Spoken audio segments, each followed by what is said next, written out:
Let's get personal. This is the IssuesWatch podcast.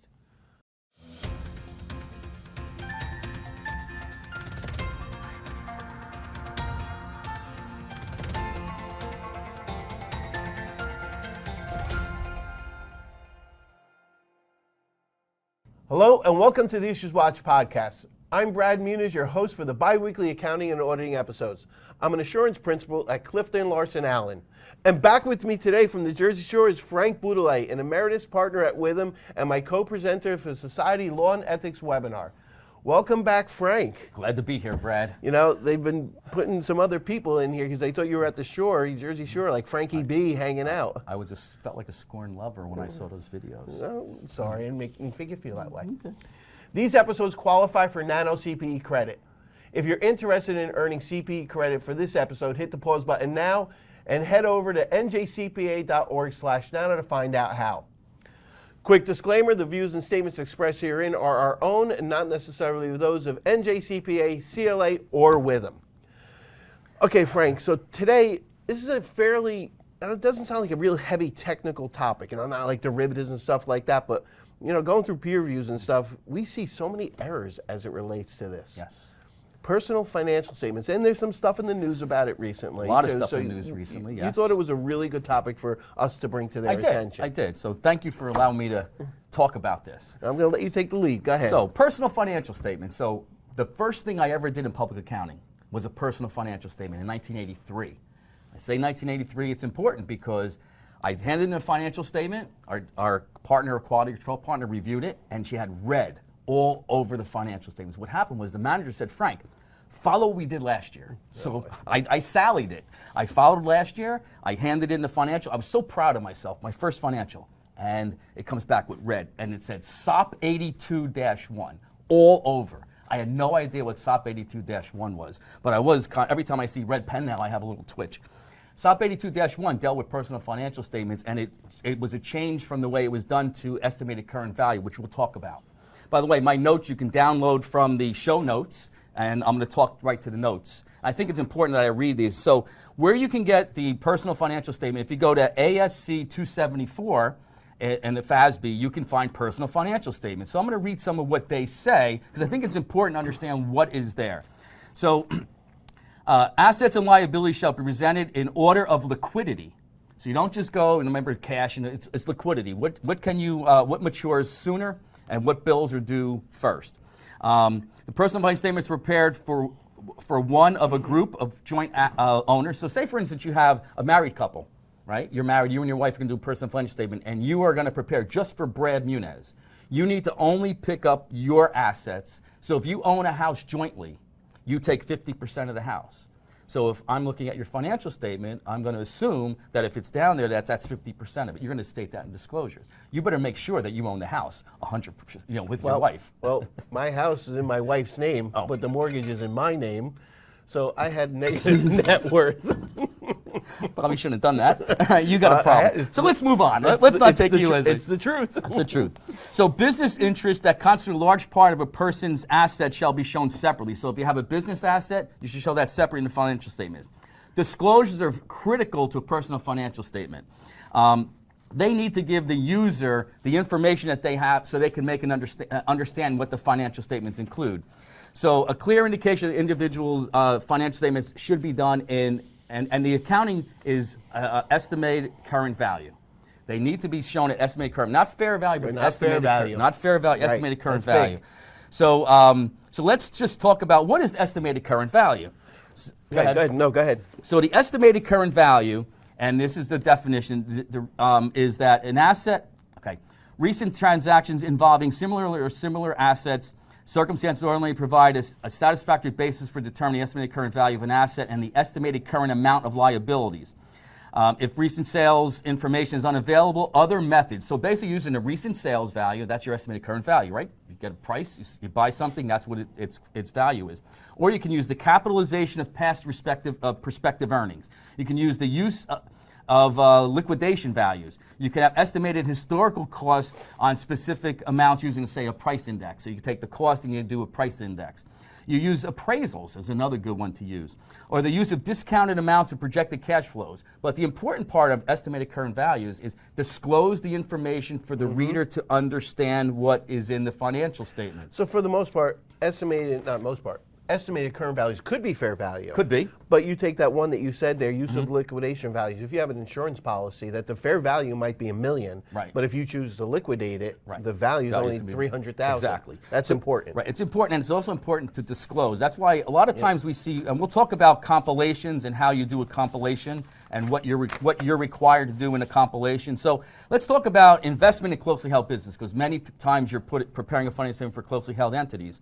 So you need to have disclosure, if that's a major asset, information about that entity. You want to put in, how are you valuing it? Is it multiple of earnings? Is it liquidation value? Again, we talked about reproduction value is another way to do that. But you also want to disclose the balance sheet and the P&L of that entity. If it's a major asset, you should be disclosing that. Why? Because you want the reader to have the information of what is happening in that financial statement. So it gives them a better understanding. Now let's go into real estate. What I've seen here on Yes. closely held businesses a lot of times is they just bring it in at book value. Right. Now, I've seen a lot of comps no disclosure. Yes. But what I recommend to them is you say closely held business, parens, book value. So you let the reader know this is a book value of a Right. closely held entity. Right. I mean, and way back before SOP 82-1, you used book value. Right. But you can take a book value and adjust it for inflation or for other reasons. But again, now this is the person preparing the financial statement, which is your client. Right. Not necessarily you. So they need to tell you what they've done. Okay. On real estate, again, you're looking at similar property values. You're looking at comps, discounted projected cash flows. And I have a real estate client that we do projected cash. They give us our net operating income, and then we use a cap rate of say 8 to 10%, and basically come up with the value. And there's a range, so it's all rule of thumbs. So real estate is another big one where you're looking at values of maybe a house next door was sold, and is it the same as yours? Is it not the same as yours? How different is it? So you want to make sure that you're putting that information into the financial statement so that the reader can understand what your value is. If you're going to use alternate use value, that's difficult. That because it's an approved alternate use. Now, I sat on a zoning board for 10 years. Right. So unfortunately, I know about variances and stuff like that. If you're going to put in a financial statement that I have an office building, but Right. it could be valued at an amusement park at something Sure. else, well, you got to let the reader know that this is valued as if it was an amusement park. It's not approved for that Right. to have an amusement park. Which is why it's so important to have disclosures in financial Yep, statements. I agree. So let's go. So now we know a little bit understanding of how the financial statements look, the estimated current values, and what is proper. What is the accountant's responsibility? You're going to prepare a compilation, okay? Now, I've done an audited personal financial I was going statement. to say the same You thing. have? Oh, it's terrible. Horrible. It really is. Don't recommend. I've done a review, I've done an audit. Don't recommend it at all. No. So most of the time it's compilations you're going Yes. to see. So, and this is a compilation for any type, not just personal financing, but any compilation. We're going to go over what's required. So where do you find that? You find it under ARC 80 is the compilation standards.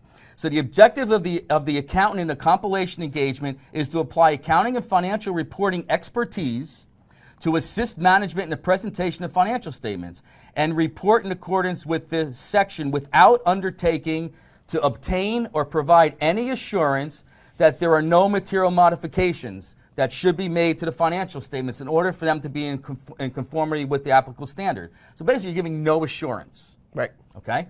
Doesn't mean that you just take the numbers that your client hands you and just put them on a piece of paper. You still have a responsibility to to read the financial statements, look for obvious errors. The accountant should read the financial statements in light of the accountant's understanding with the applicable standards and significant accounting policies adopted by management and consider whether the financial statements appear to be appropriate in form and free of obvious material misstatements. So how do you know that? Unless you have an understanding of the industry. So if you have a client that is heavily invested in technology businesses and they have a technology business that they're running, you better know the technology industry to understand the value. If they're in real estate, you should know the real estate industry. So that's your responsibility, and not just look at 1 year in a silo. Because if I just look at the current financial statement, I have no idea what it was last year. I should be looking at several years. People are going to say, you're going to say to me, Frank, but aren't you doing a review? Well, I'm doing review procedures, maybe on some assets that I'm not sure about, but I'm not doing a whole review on the entire financial statement. So that's important that you do that. What I learned in Yes. college and for the CPA exam is compilation, by definition, back then was putting in form of financial statements, information provided Right. by management. Yep. But two of the main attributes is that you can't have known errors, and you have to have knowledge of the industry. Right. Yep. So if the accountant becomes aware that during the course of the engagement that financial is not adequately referred to and described applicable reporting standards, they should be asking questions of the client. They should be digging further. So I'm going to tell you, this is Frank Boudelet, not anybody else. When I do a personal financial statement, Call him if you have just call me if you have questions. I do a personal financial statement. I am looking at last year versus this year. I might look at some assets and find out why they're different values. I will then say, there's a significant change. Why? And I'll have the client explain to me why they got the significant difference.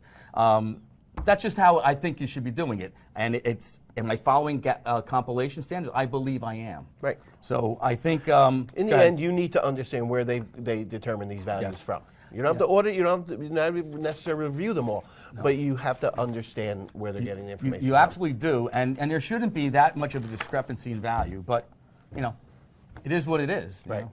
right. So good luck out there, and again, my notes will be in the show notes down below. You can see exactly what my handwriting on it too.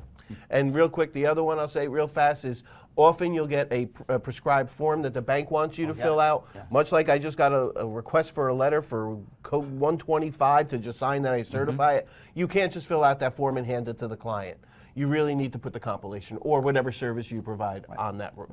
And the other thing is, if you're not putting disclosures, you have to document in your work papers why you feel not having disclosures doesn't cause the statements to be misleading. Right. And if there's no tax accrual, you have to have that referenced in the compilation report. We should too. probably do like a 2-hour session on personal financial Oh, statements. don't give them more ideas for more seminars. Okay. All right. In closing, why not do yourself a favor and get a jump start on the new triennial by taking Law and Ethics course now? Frank and I will be teaching the ethics webinar on March 21st, April 17th, May 15th, and you could also take the course in person with us at the NJCPA Convention and Expo in Atlantic City on June 11th. Speed of it all. On the beach. Yep. Get the full schedule and register at njcpa.org/ethics. And of course, be sure to join the Society's Accounting and Auditing Standards Interest Group. Sign up for free at njcpa.org/group. Frank, thanks for coming back. I miss you. I missed you too, Brad. Boy. And thank you for watching and listening.